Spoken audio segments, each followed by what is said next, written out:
Hello students, आज की इस वीडियो में आप सभी का स्वागत है। फतेह एजुकेशन के यूट्यूब चैनल में आप सभी का स्वागत करते हैं। आज इस वीडियो में हम डिस्कस करने वाले हैं मानव में जनन वाला टॉपिक है, जिसके अंतर्गत हम मादा जनन तंत्र और इसके आगे के जो भी सहायक अंग है जो बाह्य जनन अंगों के रूप में होते हैं उनको डिस्कस करने वाले हैं। कुछ इंपॉर्टेंट परिभाषाएं जो हैं वो इसके अंदर हम आज कवर करने का प्रयास करेंगे।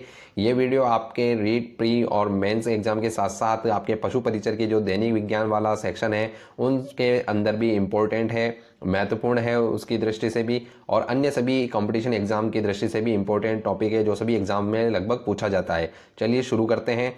तो सबसे पहले हम डिस्कस करने वाले हैं कि मादा जनन तंत्र के अंतर्गत कौन कौन से एक्सटर्नल पार्ट्स हैं जहां से ये हमारा सिस्टम स्टार्ट होता है, कौन कौन से सहायक अंग हैं जो बाह्य जनन अंग के रूप में होते हैं, उसके बाद जो मेजर जो हमारे ऑर्गन्स हैं वो कौन से हैं।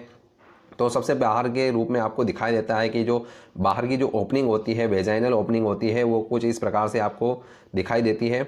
तो ये वेजाइनल ओपनिंग होती है। इसके ऊपर भी आपको क्या होता है, कुल मिलाकर के टोटल ये ध्यान में रखना है कि जो मादा जनन तंत्र है उसमें आपको 3 पोर्स दिखाई देंगे, छिद्र दिखाई देंगे, जिनके अलग अलग फंक्शन है, काम है। जिनमें से हमारे जो पहला मुख्य रूप से जो है वो हमारा जो वेजाइनल सेक्शन होता है उसमें हम डिस्कस करने वाले हैं। जो वेजाइनल छिद्र होगा वो हमारे मादा जनन तंत्र का भाग होगा।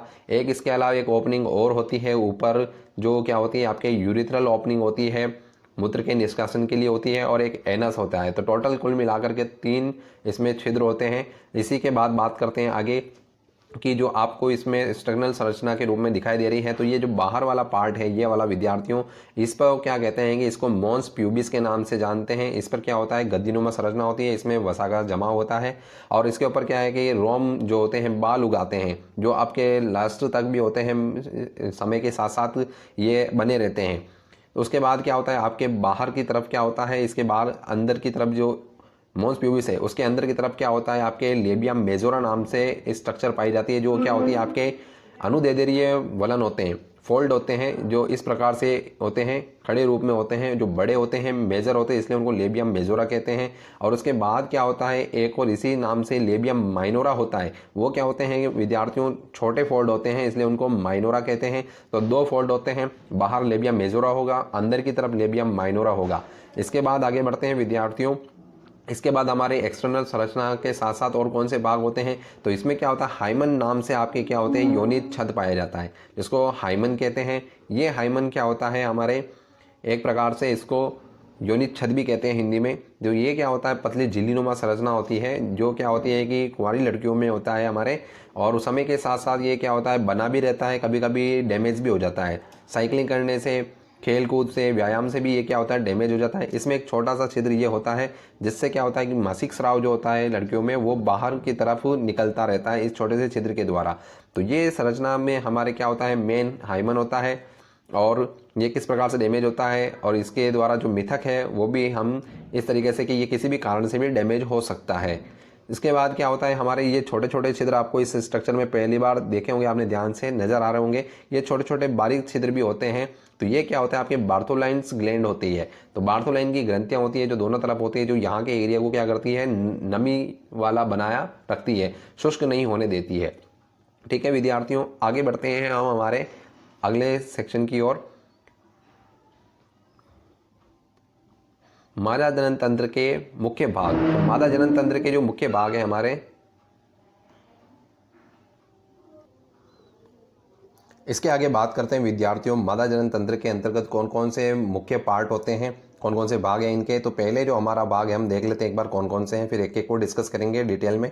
तो पहला भाग हमारा होता है अंडाशय, जो प्राथमिक जननांग के रूप में होता है, ओवेरी होता है, प्राइमरी रिप्रोडक्टिव ऑर्गन होता है ये हमारा इसमें मादा में।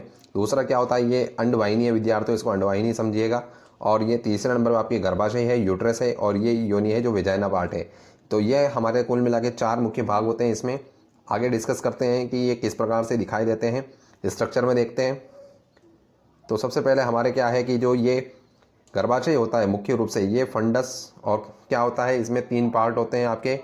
तो ये क्या होता है मुख्य रूप से इसका जो बॉडी होती है वही क्या होता है इसका मेन पार्ट होता है, कायिक भाग होता है गर्भाशय का, जिसको हम यूट्रस कहेंगे इंग्लिश में अगर बात करें तो। और मुख्य रूप से जो जनन अंगों के रूप में ये 2 आपके ओवेरी होती है, लेफ्ट और राइट साइड में ये आपके ओवेरी होती है। इनमें से क्या होता है हर महीने क्या होता है एक अंडाशय से किसी न किसी दोनों में से किसी एक में से एक के द्वारा क्या होता है 28 दिन में एक को रिलीज़ किया जाता है, अंडाणु का निर्माण किया जाता है। और उसके बाद क्या होता है, ये अंडाणु इस फैलोपियन नलिकाओं के द्वारा क्या होता है हमारे गर्भाशय में आकर के स्थापित हो जाता है। अगर निषेचन हो जाता है तो, और नहीं होता है तो फिर क्या होता है मासिक स्राव के साथ यहाँ से मासिक चक्र चालू हो जाता है। तो ये क्या होता है मुख्य रूप से हमारे गर्भाशय के अंदर होती है क्रियाएं। तो अभी क्या होता है मुख्य पार्ट के रूप में पहला हमारे अंडाशय हो जाएगा, ये होंगे दोनों तरफ होंगे, ये दो होंगे संख्या में, ये हमारी दो फेलोपियन नलिकाएं होंगी, फेलोपियन ट्यूब कहेंगे। ये सर्विक्स वाला भाग है जिसको ग्रीवा भाग भी कहते हैं, और ये मुख्य हमारा गर्भाशय वाला भाग हो गया। और ये वेजाइनल पार्ट है जो मांसल मस्कुलर स्ट्रक्चर होती है। इसके बाद आगे बढ़ते हैं विद्यार्थियों, एक एक भाग को डिस्कस करते हैं। कुछ बाह्य जनन अंगों के रूप में जो हमने शुरू में डिस्कस किया था वो भी होते हैं, जो हम एक बार देख लेते हैं, फिर इनको डिटेल में डिस्कस करेंगे। लेबिया मेजोरा है, दूसरे नंबर पर हमारे लेबिया माइनोरा है। उसके बाद विद्यार्थियों आगे मॉन्स प्यूबिस है और क्लिटोरिस या क्लाइटोरिस भी कहते हैं। तो डिस्कस करते हैं हम हमारे सबसे पहले अंडाशय को, कि अंडाशय में क्या क्या होता है, उसकी संरचना किस प्रकार से दिखाई देती है। तो एक अंडाशय की जो ट्रांसवर्स सेक्शन है, इसका अनुप्रस्थ काट है, जब उसको काटा जाता है तो वो कुछ इस प्रकार से दिखाई देता है। तो उसमें क्या होता है, ये हमारी ब्लड वेसल्स हैं, और ये क्या होता है हमारे छोटे छोटे सी प्राइमरी फॉलिकल जो पुटिकाएं होती हैं उनको फॉलिकल कहते हैं। ये बनती है, ये विकसित होती हैं, प्राइमरी होती है, उसके बाद सेकेंडरी होती है। तो इस प्रकार से विकसित होती हुई ये टर्शियरी में कन्वर्ट हो गई है, तो ये विकसित होती जा रही है। और जब ये विकसित हो जाती है जिनको ग्राफियन पुटिका या ग्राफियन फॉलिकल कहते हैं। और ग्राफियन फॉलिकल में क्या होता है विद्यार्थियों, एक चीज़ ध्यान रखना, इसमें एक अंडाणु होता है और उसके चारों तरफ क्या होती है, ग्राफियन पुटिका में छोटी छोटी सी मेम्ब्रेना ग्रेन्युलोसा की परत होती है, जिसमें छोटी छोटी कोशिकाओं का समूह होता है, जो क्या होता है एक अंडाणु को घेरे हुए रहता है। इसके बाद क्या होता है कि ये अंडाणु क्या करता है, मासिक चक्र के 14वें दिन, मासिक चक्र के क्या होता है 14वें दिन क्या करता है, ये रिलीज होता है। और रिलीज होने पर क्या होता है, उसको ओव्यूलेशन कहेंगे इस प्रक्रिया को। और ये अंडाणु इस प्रकार से क्या होता है निकल करके बाहर आ जाता है, और इसके बाद ये यहाँ से अंडवाहिनी में एंटर कर लेता है। और जब ये अंडाणु एंटर कर लेता है उसके बाद ये जो बटा हुआ भाग है विद्यार्थियों, ये क्या करता है, इन दो संरचनाओं में जो आपको दिखाई दे रही होगी येलो कलर की, इसमें कन्वर्ट होता है। इसको क्या कहते हैं, कार्पस ल्यूटियम कहते हैं। और ये क्या करता है, इसके बाद से हमारे जो प्रोजेस्टेरोन हार्मोन है उसका निर्माण करता है और उसके स्तर को बनाए रखता है। अगर क्या होता है कि अगर विद्यार्थियों निषेचन की क्रिया अगर नहीं हो पाती है, अंडे का और शुक्राणु का अगर मिलन नहीं हो पाता है, तो फिर क्या करता है ये कार्पस ल्यूटियम क्या होता है डैमेज होकर नष्ट होने लगता है। गर्भाशय में क्या होता है, इसके बाद में अंडाशय से जो हार्मोन है हमारा प्रोजेस्टेरोन और एस्ट्रोजन हार्मोन है उसका लेवल अचानक से गिरने लग जाता है, और ये नष्ट होकर कार्पस एल्बी के संरचना में कन्वर्ट हो जाता है। तो ये आपसे पूछा जा सकता है पहले वो किस में होता है, और उसके बाद में जब निषेचन नहीं होता है तो किस में कन्वर्ट हो जाता है। तो कार्पस एल्बिकेंस बनाता है जो सफ़ेद रंग की ग्रंथि में कन्वर्ट हो जाता है।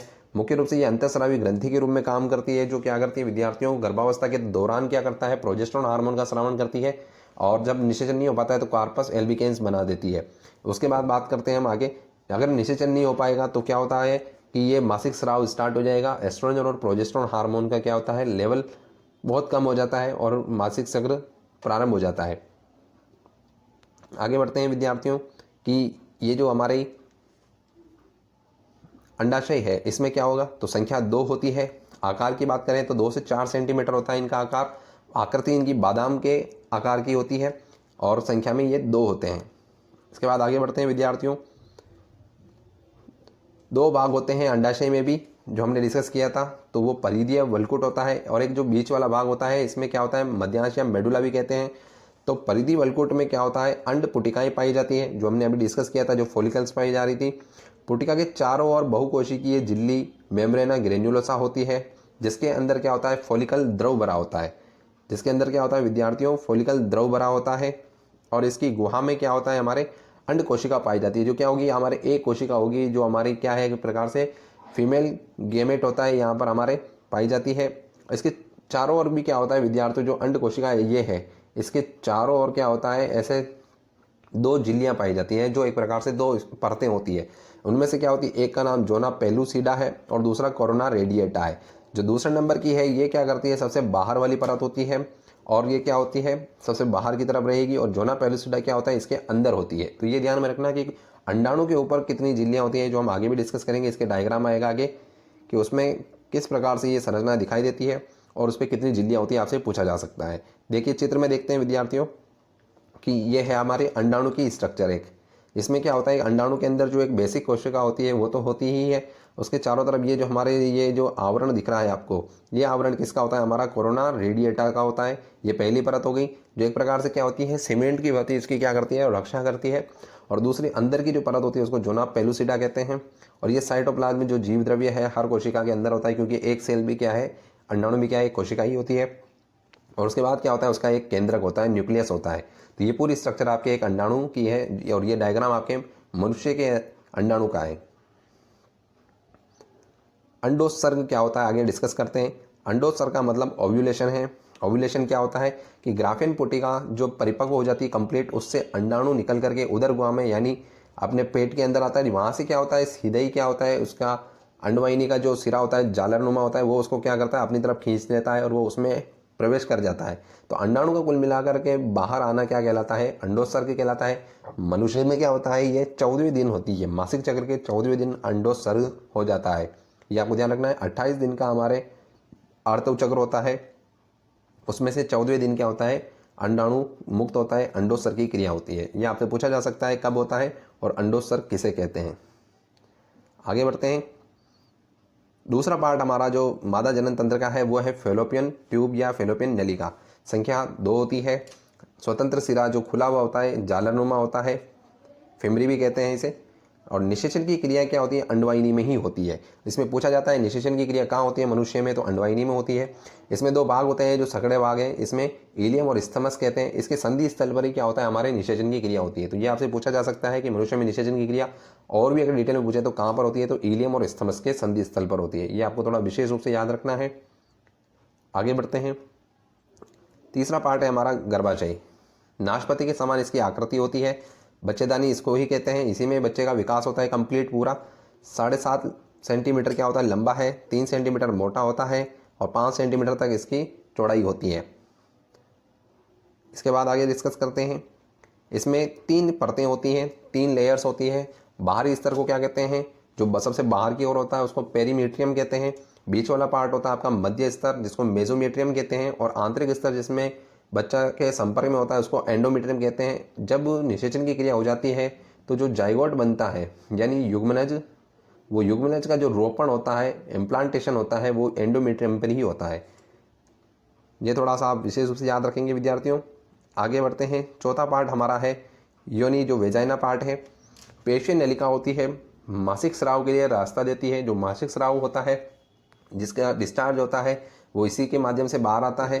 बच्चों के जन्म के लिए क्या करती है, बर्थ कैनाल का भी काम करती है, जन्म नाल का काम करती है। ये आपके वेजाइना के काम है। निषेचन के लिए बाद में जो बच्चे का विकास हो जाता है कंप्लीट, तो बच्चा जब विकसित होकर के आता है तो वो इसी रास्ते से बाहर आता है। जो नेचुरल डिलीवरी होती है महिलाओं में तब उसमें इसी के द्वारा आता है। आगे डिस्कस करते हैं। जो बाह्य जनन अंग थे हमारे मादा में, जो हमने शुरू में भी देखा था, तो वो क्या क्या है। जगन शैल है, मॉन्स प्यूबिक्स कहते हैं। गद्दीनुमा संरचना होती है, फैट का जमा होता है इसमें। इस पर घने रोम आ जाते हैं, तो घने रोम उगते रहे जो अंत तक बने रहते हैं। दूसरे नंबर पे हमारा लेबिया मेजोरा जो बड़ा फोल्ड होता है, बृहद भगोष्ठ है।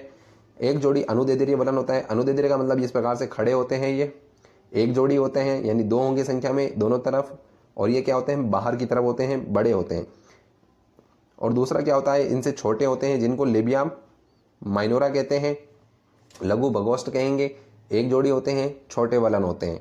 तीसरे नंबर पर इंपॉर्टेंट है हमारे बग शेप या क्लाइटोरिस कहते हैं। तो ये क्लाइटोरिस क्या होती है, इस प्रकार से क्या होती है, गुंडीनुमा संरचना होती है। ये फोल्ड के ऊपर, ये लेबिया मेजोरा हो गए, ये लेबिया माइनोरा हो गए और ये हमारा योनि द्वार हो गया। इसके ऊपर क्या होती है, यहाँ पर संवेदनशील एक गुंडीनुमा संरचना होती है।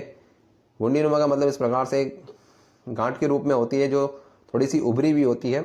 इसको क्लाइटोरिस कहते हैं। ये शिशन के क्या है, समजात अंग है। तो ये पूछा जा सकता है आपसे कि शिशन के समजात अंग कौन होता है, तो वो क्लाइटोरिस होती है। ये क्या होता है कि एक प्रकार से महिलाओं में पेनिस के रूप में ही होता है, लेकिन यह संरचना में क्या होता है, अवशेषी होता है। तो पूछा जाता है, अब इसमें क्या होता है, बहुत सारी जो नर्व्स होती है, तंत्रिकाएं आकर के मिलती हैं, तो बहुत ज़्यादा संवेदनशील हो जाता है ये। तो बहुत ज़्यादा ही संवेदनशील होता है ये थोड़ा सा आपको ध्यान में रखना है। अगला पार्ट है हमारा योनि आच्छद। योनि आच्छद क्या होता है, हाइमन कहते हैं जिसको। तो योनि के मुंह पर क्या होता है, पतली झिल्ली लगी होती है, जो शारीरिक व्यायाम, खेलकूद और साइकिलिंग से टूट जाती है।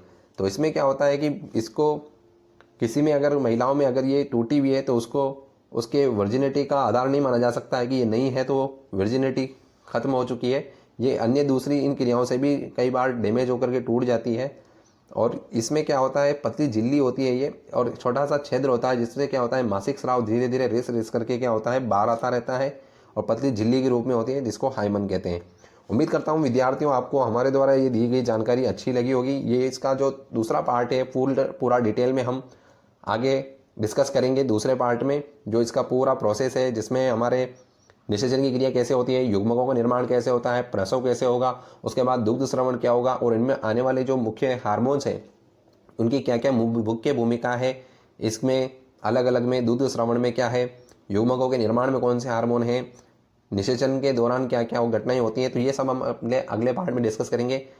आपको हमारे द्वारा दी गई ये जानकारी अच्छी लगती है तो वीडियो को लाइक कीजिए, सब्सक्राइब कीजिए चैनल को, और वीडियो को ज़्यादा से ज़्यादा शेयर कीजिए। इसी के साथ वीडियो को ख़त्म करते हैं। धन्यवाद। जय हिंद।